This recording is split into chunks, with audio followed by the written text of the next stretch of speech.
فاسألوا أهل الذكر إن كنتم لا تعلمون. Umayyah bin Khalaf, Ra'sul Kufur. Umayyah bin Khalaf, kepalanya orang-orang kafir, pimpinannya. Demi Allah, kalau bukan kau mati, saya mati. Kata Abdurrahman, Bilal, tawanan saya ini. Jangan ganggu. Gak bisa. Tawawanmu bukan tawananmu, saya gak mau tahu. Ini orang jahat ini. Saatnya di kancah peperangan, halal darahnya, boleh dibunuh. Tetap Abdurrahman bilang, hai Bilal, tawanan perang.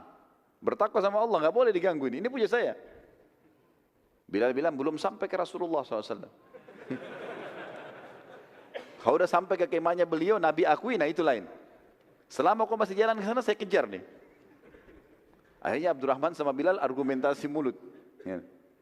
Bilal tetap mau bunuh, ini larang. Setiap kali Bilal mau nyerang, Abdurrahman tahan dengan badannya. Bilal bingung, gimana caranya bunuh orang ini? Harus dapat cara ini. Rupanya lewat beberapa orang Ansar lagi ngumpulin juga ghanimah.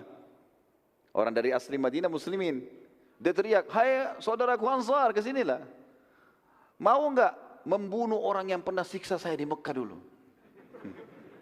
Mereka bilang, tentu saja. Ini orangnya ini. Ini. Umayyah bin Khalaf ini, yang taruh batu panas di dada saya, yang pukulin saya, yang caci maki, yang suruh saya mengatakan unta itu Tuhan. Ini orang ini. Bunuh dia. Mereka bilang, harus dibunuh ini. Kata Abdurrahman, sebentar, ini tawanan saya. Enggak boleh. Kata Bilal, belum sampai ke kemah Rasulullah. Orang ini jahat. Terus Bilal terus motivasi orang-orang Ansar. Abdurrahman terus membela sampai orang Ansar mengatakan, Abdurrahman tidak bisa. Belum sampai kemah Rasulullah. Ini masih di kancah peperangan. Kami punya hak. Orang ini siksa saudara kami. Maka Abdurrahman bingung gimana caranya. Ini sudah lebih dari 4-5 orang. Tadi 1 orang dihadapi. Mau dibela bagaimanapun bisa kena. Maka Abdurrahman bilang, hai Umayyah, baringlah. Disuruh baring di tanah. Terus Umayyah bin Khalaf, supaya Abdurrahman tidur di atas badannya. Jadi Umayyah disuruh tidur, dia baring di atasnya supaya tidak bisa diserang gitu. Kata Bilal, tusuk dari bawah. Ya, betul gitu Bilal, tusuk dari bawah. Jadi semuanya menusuk dari bawah, dari bawahnya Abdurrahman. Karena Abdurrahman nggak boleh kena, Muslim. Sampai akhirnya mati terbunuh. Waktu terbunuh, kata Abdurrahman, semoga Allah maafkan kau Bilal. Kau sudah hilangkan ghanimah saya.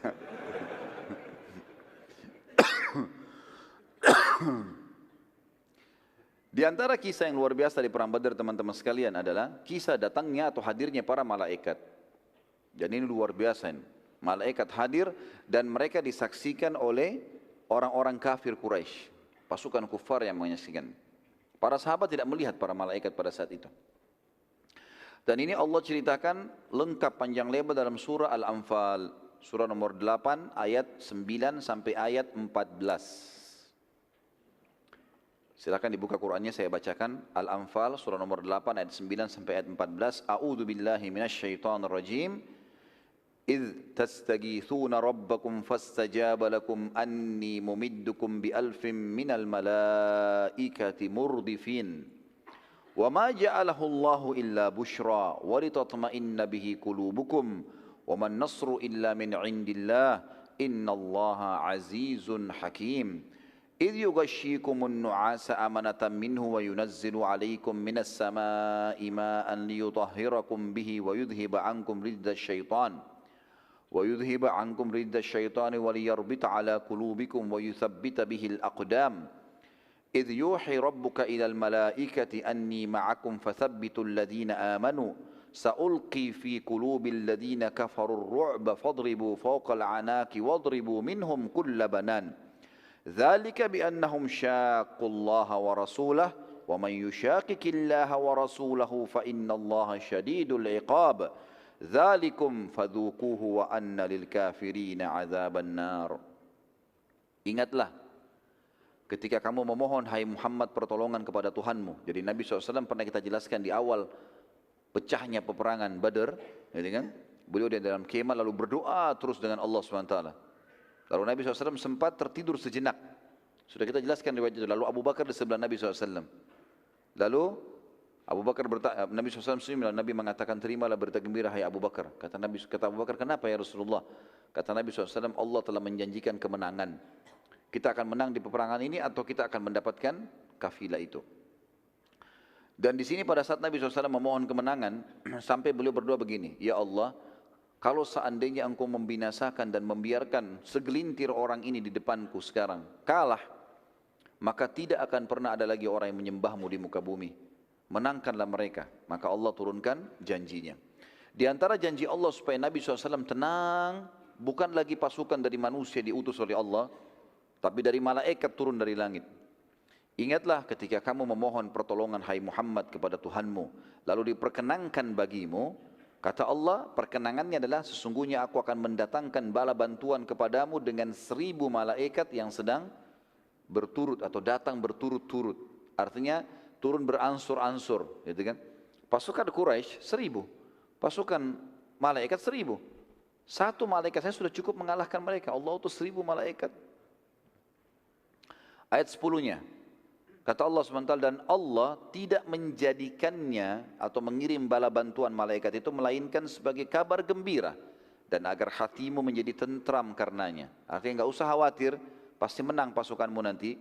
Dan kemenangan itu hanyalah dari sisi Allah. Sesungguhnya Allah maha perkasa lagi maha bijaksana.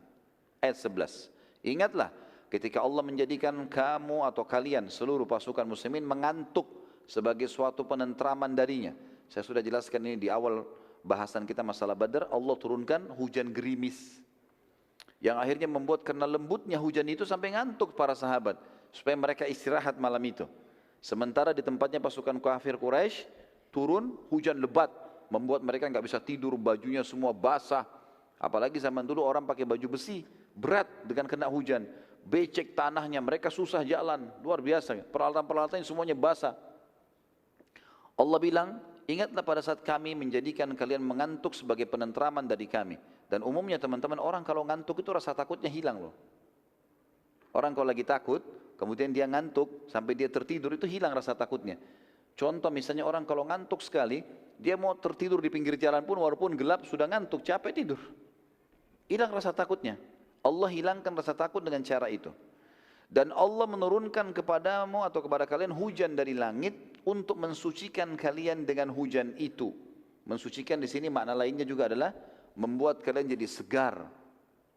Karena kan kita tahu bersuci dengan air kan gitu. Bersuci dengan uduk, bersuci dengan mandi. Itu maknanya. Yang makna yang paling dekat kata ulama adalah makna ini. Dan juga menghilangkan dari kalian gangguan-gangguan syaitan. Dan untuk menguatkan hati kalian dan memperteguh dengannya telapak-telapak kaki kalian. Karena tadi hujannya gerimis, tak ada padam pasnya, cuma kena basah sedikit, mereka bisa mudah melalui atasnya. Ayat 12-nya, ingatlah ketika Tuhan kalian atau Tuhan Muhammad mewahyukan kepada para malaikat, sesungguhnya aku bersama kalian, maka teguhkanlah pendirian orang-orang beriman. Artinya malaikat dimotivasi oleh Allah, datang perang, jalankan tugas. Aku akan bersama dengan kalian.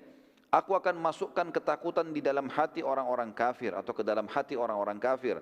Maka penggallah kepala mereka dan pancunglah tiap-tiap ujung jari mereka. Ini perintah Allah khusus kepada para malaikat. Nanti kita akan bahas di penutupan bahasan masalah perang Badar, di mana Nabi SAW mengatakan, maukah kalian melihat perbedaan antara korban kalian dan korban malaikat? Kata para sahabat, iya ya Rasulullah. Kata Nabi SAW, kalau kalian temukan di bagian penggalan. Jadi semua korban malaikat pasti kepalanya terpenggal. Jadi bukan hanya ditusuk kayak manusia lakukan, memang dipenggal kepalanya dan jari-jarinya dipotong. Dan di situ ada luka bakar. Ini perintah Allah kepada para malaikat. Penggallah kepala mereka dan pancunglah tiap ujung-ujung jari mereka. Perintah Allah begitu, kuasa Allah. Ayat 13. Ketentuan yang demikian itu adalah karena sesungguhnya, kenapa Allah suruh begitu hukum mereka? Karena mereka menentang Allah dan Rasulnya. Keluar dari Mekah memang mau memerangi agama Allah ini. Mau memerangi Rasulullah SAW. Dan barang siapa yang menentang Allah dan Rasulnya, sesungguhnya Allah amat keras siksaannya. Ayat 14. Itulah hukuman dunia yang ditimpakan atas kalian. Maka rasakanlah hukuman itu. Ini perkataan Allah kepada orang-orang kafir. Sesungguhnya bagi orang-orang kafir itu ada azab neraka di akhirat yang menunggu nanti. Selain siksa dunia ini juga di akhirat akan ada siksaan. Saksi bahasan kita adalah awal ayatnya tadi ayat 9. Allah menurunkan 1000 malaikat dan